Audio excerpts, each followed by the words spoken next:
a semana, acaba o peso do trabalho, das obrigações e das pequenas derrotas cotidianas se acumula nos ombros. O corpo pede descanso, mas a mente continua em alerta. Na tela, uma promessa de escape, um catálogo infinito de histórias prontas para serem consumidas.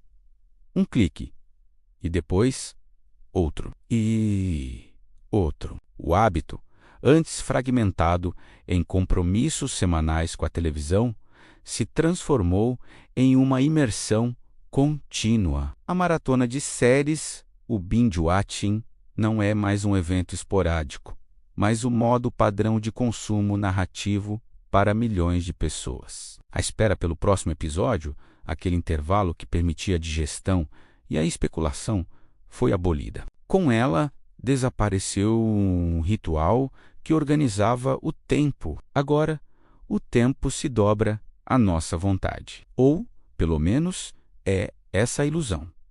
Mas o problema não começa na série que você escolhe. Começa na vida da qual você precisa fugir. O streaming sob demanda não vende apenas entretenimento.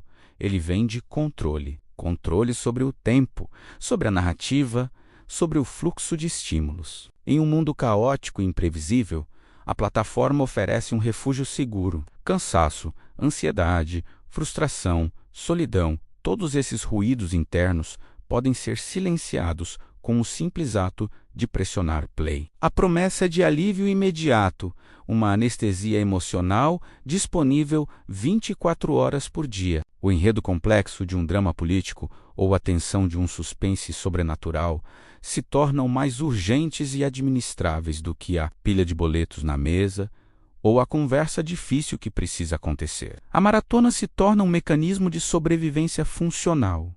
Assistir não dói, viver, às vezes sim. Nesse processo, não estamos sozinhos. Por trás da nossa escolha, aparentemente livre, opera uma arquitetura invisível e meticulosamente projetada para nos manter cativos. O algoritmo, alimentado por nossos dados de comportamento, não apenas sugere o que veremos a seguir, ele aprende nossas vulnerabilidades. Ele sabe quando estamos mais propensos a continuar, quando a fadiga decisória nos torna passivos. A função de autoplay, que inicia o próximo episódio em segundos, elimina o ponto de fricção, o momento de pausa, onde a consciência poderia intervir. Os roteiros, por sua vez, são construídos com cliffhangers cada vez mais frequentes. Ganchos dramáticos que não apenas encerram um capítulo, mas criam uma necessidade neurológica de resolução. O cérebro,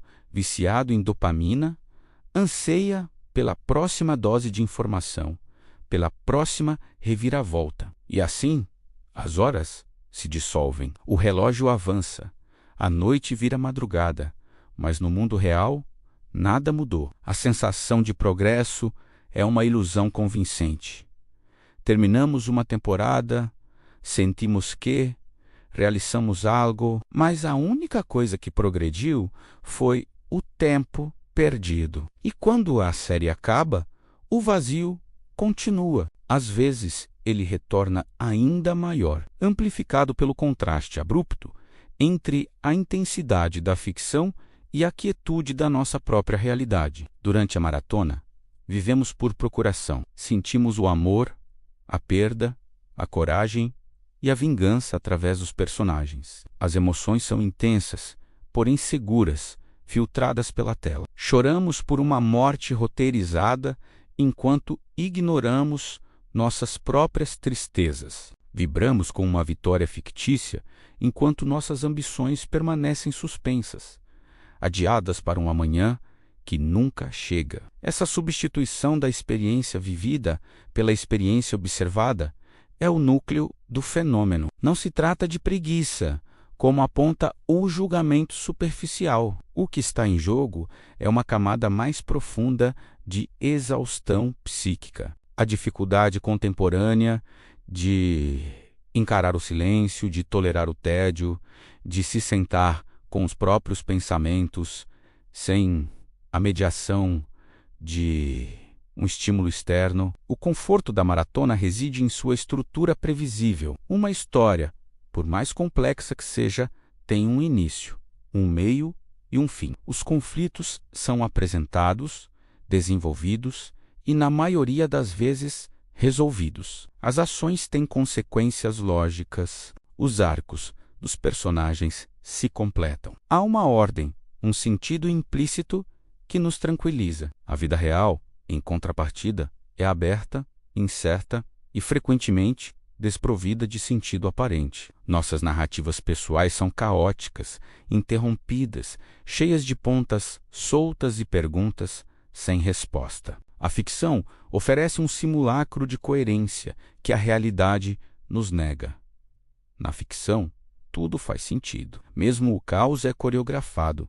Esse anseio por ordem não é trivial. Ele revela um profundo desconforto com a natureza imprevisível da existência. O perigo, então, não está em uma maratona ocasional, mas na sua cronificação, quando a fuga temporária se torna o padrão de evasão principal. O mecanismo que deveria servir como descanso se converte em um ciclo de adiamento. Adia-se o confronto com a insatisfação profissional, com a crise no relacionamento, com o sentimento de estagnação pessoal. O entretenimento excessivo funciona como um pano de fundo que mascara o cansaço fundamental de existir em um mundo que exige performance constante. O ato de assistir a mais um episódio pode ser, no fundo, um ato de recusa, a recusa em participar da própria vida. Ao final, a pergunta que permanece,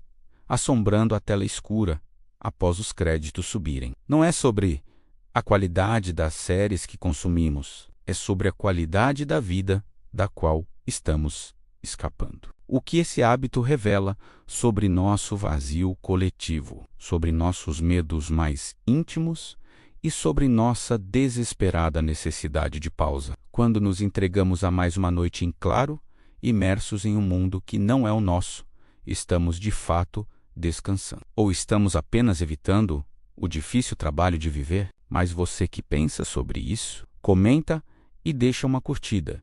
E não se esqueça de se inscrever no Noir Analítico e até a próxima.